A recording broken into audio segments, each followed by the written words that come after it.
330នេះបញ្ហាអត់ត្រជាក់ហើយចាប់នាឡិកាទៅឃើញបាត់ហ្គាសអញ្ចឹងយើងឆែកមើលខាងមុខទៅឃើញលេខទៅយកមួយហើយនឹងយើងរើតាប់ឡូដោះលាងសម្អាតផងធំក្លិនផង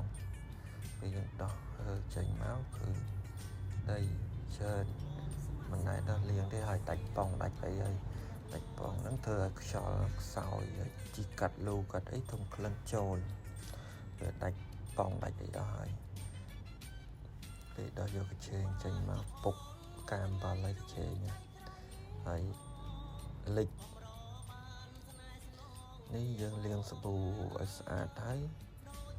បានយើងយកទៅបុកទឹកពេលបុកហើយឃើញលិច